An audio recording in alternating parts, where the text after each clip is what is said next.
जम्मू कश्मीर के रामबन में अचानक आई बारिश ने किया भारी नुकसान। बाउली बाजार में बारिश की वजह से कई दुकानें क्षतिग्रस्त, सामान्य जनजीवन अस्त व्यस्त हुआ। कई इलाकों में बाढ़ जैसे हालात बने। जम्मू कश्मीर के रामबन और बनिहाल में ओलावृष्टि और बारिश से बिगड़े हालात। अचानक आई आसमानी आफत से 3 लोगों की मौत हुई। कई घरों को भी नुकसान पहुंचा के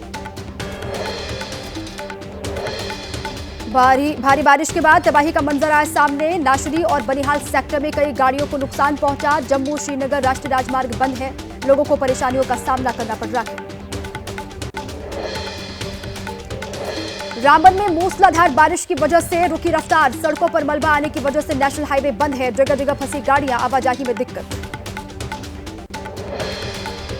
श्रीनगर में भारी बारिश और तूफान के चलते विशाल चिनार का पेड़ सीआरपीएफ के बंकर पर गिरा। हादसे में बाल बचा एक व्यक्ति। पेड़ गिरने का लाइव वीडियो सामने आया है।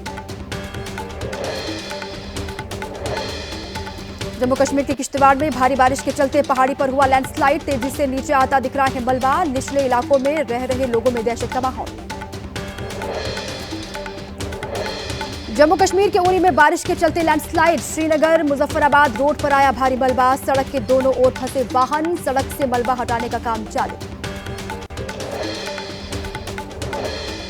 जम्मू कश्मीर के बारामूला में बारिश के साथ गिरे ओले। ओलावृष्टि से सड़कों पर जमी बर्फ, घरों की छतें, सड़कें सफेद दिखाई दे रही हैं। इलाके में ठंड बढ़ी, फसलों को भारी नुकसान पहुंचा। जम्मू कश्मीर के अनंतनाग में भारी बारिश और ओलावृष्टि से मची तबाही। किसानों की फसलों को नुकसान पहुंचा। सेब की खेती को नुकसान पहुंचने से किसानों के सामने गहराया संकट। जम्मू कश्मीर के पुलवामा में बारिश के साथ ओलावृष्टि, जमीन पर बिछ गए ओले। किसानों की फसलों को नुकसान पहुंचा। सेब के उत्पादन पर सबसे ज्यादा असर पड़ा। जम्मू कश्मीर के गांदरबल में श्रीनगर लेह बॉर्डर पर ताजा बर्फबारी हुई है। जोजिला सोनमर्ग में बर्फबारी से बढ़ी ठंड। बर्फबारी के चलते लोगों को गाड़ी चलाने में दिक्कतों का सामना करना पड़ रहा है। इलाके में फिसलन बढ़ी। जम्मू कश्मीर की गुरेज घाटी में बदला मौसम। जमकर हुई बर्फबारी से पहाड़ियां सफेद, पहाड़ों पर बिछ गई बर्फ की मोटी चादर। यूपी के बागपत में अवैध फैक्ट्री में लगी भीषण आग। फायर ब्रिगेड की गाड़ियों ने आग पर पाया काबू। बिना अनुमति के चल रही थी फैक्ट्री। अवैध तरीके से बनाए गए थे यहां पर पटाखे। फैक्ट्री संचालक मौके से फरार। पंजाब के फिरोजपुर में आग के तांडव ने किसानों की मेहनत पर पानी फेर दिया। आग की लपटों में सैकड़ों एकड़ में लगी गेहूं की फसल राख। स्थानीय लोग और फायर ब्रिगेड की मदद से घंटों मशक्कत के बाद आग को बुझा लिया गया।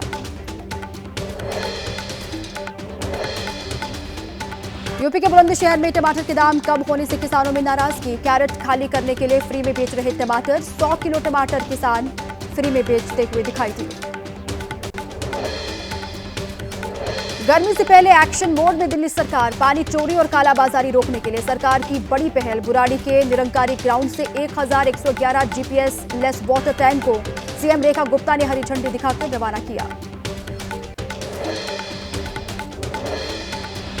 जीपीएस लेस वाटर टैंक उन बस्तियों, कॉलोनियों और इलाकों में जाएंगे जहां पानी की गंभीर समस्या है। जीपीएस सिस्टम के जरिए उनकी लोकेशन, रफ्तार और डिलीवरी टाइमिंग की सीधी निगरानी दिल्ली सरकार के जल मंत्रालय का कमांड सेंटर करेगा। यूपी के गोरखपुर में सीएम योगी ने हरबत बांध का अधिकारियों के साथ निरीक्षण किया। 4 लेन प्रोजेक्ट के प्रगति कार्य की समीक्षा की। 200 करोड़ से ज्यादा की लागत से बनाया जा रहा है 4 लेन। सीलमपुर मर्डर केस में पुलिस का एक्शन तेज हुआ। मुख्य आरोपी समेत अब तक कुल 8 लोगों को पकड़ा गया। पकड़े गए लोगों में 3 नाबालिग भी शामिल हैं। कल पुलिस ने जिक्रा को भी गिरफ्तार किया था। पुलिस के मुताबिक जिक्रा ने रची थी हत्या की पूरी साजिश। छत्रपति संभाजीनगर के वैजा गांव में महाराष्ट्र ग्रामीण बैंक की शाखा में चोरी के दौरान सिलेंडर धमाका हुआ। पूरा बैंक जलकर राख हुआ। गैस कटर का इस्तेमाल करने के दौरान सिलेंडर में धमाका हुआ। धमाका होते ही अपनी कार छोड़कर भागे चोर, तलाश जारी। हिमाचल प्रदेश के चंबा पहुंचे बीजेपी के राष्ट्रीय अध्यक्ष और केंद्रीय मंत्री जेपी नड्डा। लक्ष्मी नारायण मंदिर में पूजा अर्चना की। गोरखनाथ के दरबार में सीएम योगी आदित्यनाथ सुबह सुबह मंदिर में मंत्रोच्चारण के साथ रुद्राभिषेक किया। प्रदेश की सुख समृद्धि और खुशहाली की कामना की। यूपी के गोरखपुर में सीएम योगी ने गोरखनाथ मंदिर में लगाया जनता दर्शन। प्रदेश के अलग अलग जिलों से पहुंचे लोगों की सुनी फरियाद। अधिकारियों को जल्द समस्याओं को दूर करने के सीएम ने निर्देश दिए। राजस्थान के मुख्यमंत्री भजनलाल शर्मा ने फतेहपुर में संत शिरोमणि श्री बुद्ध गिरिजी महाराज मंदिर में पूजा अर्चना की। प्रदेश की खुशहाली की कामना की। बीजेपी सांसद निशिकांत दुबे ने सुप्रीम कोर्ट और चीफ जस्टिस पर उठाया इस सवाल का। देश में धार्मिक युद्ध भड़काने के लिए सुप्रीम कोर्ट और गृह युद्ध के लिए चीफ जस्टिस है जिम्मेदार। बीजेपी सांसद दिनेश शर्मा ने कहा, लोकसभा और राज्यसभा को कोई नहीं दे सकता निर्देश, राष्ट्रपति को भी कोई नहीं दे सकता चुनौती। बीजेपी ने निशिकांत दुबे और दिनेश शर्मा के बयानों से किया किनारा। दोनों के नेताओं के बयानों को बताया गया निजी। कहा, ऐसे बयानों का नहीं करते समर्थन। कांग्रेस नेता राशिद अल्वी ने निशिकांत दुबे के बयान पर कहा, न्यायपालिका पर बीजेपी को नहीं है भरोसा। बीजेपी देश के अंदर बड़ी साजिश कर रही है और साजिश की जिम्मेदारी चीफ जस्टिस पर डालना चाहती है। गृह युद्ध के लिए सरकार की गलत नीतियां जिम्मेदार होती हैं। निशिकांत दुबे के बयान को लेकर ओवैसी का बीजेपी पर बड़ा हमला। बोले, आज सुप्रीम कोर्ट को भी धमका रहे हैं बीजेपी के नेता। कांग्रेस पार्टी देश भर में करेगी संविधान बचाओ रैली। 25 अप्रैल से इसकी शुरुआत होगी। रैली के जरिए आर्थिक, सामाजिक और राजनीतिक न्याय से जुड़े मुद्दों को उठाएगी कांग्रेस पार्टी। अमेरिका के दौरे पर बोस्टन पहुंचे कांग्रेस नेता राहुल गांधी। 21 और 22 अप्रैल को भारतीय मूल के लोगों से करेंगे मुलाकात। ब्राउन यूनिवर्सिटी में लेक्चर भी देंगे राहुल गांधी।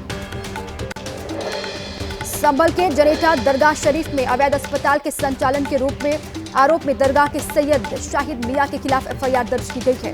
आरोपी सैयद शाहिद अस्पताल के रजिस्ट्रेशन और जरूरी कागजात स्वास्थ्य विभाग के सामने नहीं पेश कर पाए। पश्चिम बंगाल के मुर्शिदाबाद में हिंसा के बाद से सुरक्षा बल तैनात। संवेदनशील इलाकों में हर एक गतिविधि पर नजर है। मुर्शिदाबाद के धूलिया में 11 अप्रैल को हिंसा भड़की थी। मुर्शिदाबाद हिंसा पर 21 अप्रैल को सुप्रीम कोर्ट में सुनवाई होगी। कोर्ट की निगरानी में निष्पक्ष जांच, हिंसा प्रभावित लोगों की सुरक्षा समेत कई मांगे।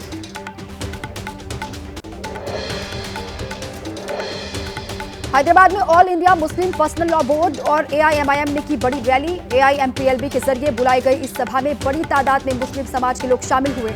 वक्फ संपत्तियों की हिफाजत के लिए बुलंद की गई अपनी आवाज, कानून के खिलाफ बनाई गई रणनीति।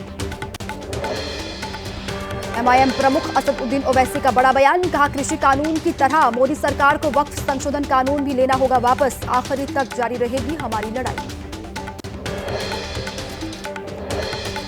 पश्चिम बंगाल के मुर्शिदाबाद में हिंसा पीड़ितों से मिले राज्यपाल सीवी आनंद बोस। जाना उनका हालचाल। मुलाकात के बाद कहा, जो हुआ वो बहुत बर्बर है, ऐसा फिर नहीं होना चाहिए। पश्चिम बंगाल की सीएम ममता बनर्जी ने की शांति की अपील। कहा, हम सांप्रदायिक दंगों की निंदा करते हैं। अपराधियों से सख्ती के साथ निपटा जा रहा है। समाजवादी पार्टी के नेता एसटी हसन ने औरंगजेब को बताया अच्छा शासक। कहा, औरंगजेब ने हिंदुस्तान को मजबूत किया था, बनाया था अखंड भारत। एसटी हसन के बयान पर बीजेपी का पलटवार। प्रवक्ता राकेश त्रिपाठी ने कहा, औरंगजेब और बाबर को अपना बताने वाले ये जान ले कि प्रभु राम के समय से भारत एक है। उद्धव ठाकरे और राज ठाकरे के बीच सुलह की चर्चा तेज। करीब 20 साल के अलगाव के बाद हाथ मिला सकते हैं उद्धव और राज ठाकरे। उद्धव और राज ठाकरे के एक साथ आने की चर्चा पर बोले महाराष्ट्र के मुख्यमंत्री देवेंद्र फडणवीस, किसी का झगड़ा खत्म होता है तो ये अच्छी बात है। राज ठाकरे और उद्धव ठाकरे के एक साथ आने की खबरों पर शिंदे गुट के नेता संजय निरुपम ने कहा, 2 शून्य मिलकर शून्य ही बनता है। महाराष्ट्र के हित की आड़ में इनका अपना हित है। खुद को बचाने के लिए साथ आने की बात कर रहे हैं। दोनों भाइयों को एक दूसरे पर भरोसा नहीं है। राज ठाकरे पर संजय राउत का बड़ा बयान। बोले, अगर वो बाला साहब ठाकरे की शिवसेना तोड़ने वालों का साथ नहीं देंगे तो आगे बात होगी। महाराष्ट्र के मंत्री और एकनाथ शिंदे गुट के नेता संजय शिरसाट का बड़ा दावा। कहा, उद्धव और राज ठाकरे के बीच कभी नहीं हो सकता है कोई गठबंधन।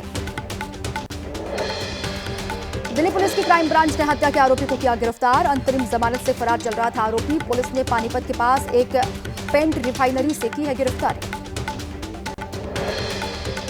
यूपी के मुरादाबाद में पुलिस और बदमाशों के बीच मुठभेड़। गोलीबारी में 2 बदमाशों को गोली लगी है। दोनों को अस्पताल में शिफ्ट किया गया। बदमाशों के पास से लाखों का कैश और कंट्री मेड पिस्टल बरामद। बिहार के बेतिया में पुलिस लाइन में एक कांस्टेबल ने दूसरे कांस्टेबल की गोली मारकर हत्या की। पुलिस ने वरिष्ठ अधिकारी मामले की जांच पड़ताल में जुटे हुए हैं। किसी बात को लेकर दोनों के बीच में विवाद हो गया था। संभल में स्क्रैप फैक्ट्री पर पुलिस की छापेमारी। 4 घंटे तक चली छापेमारी में बड़ा खुलासा हुआ। फैक्ट्री में होता था चोरी के वाहनों का कटान। मामला दर्ज किया गया है। Factory seal.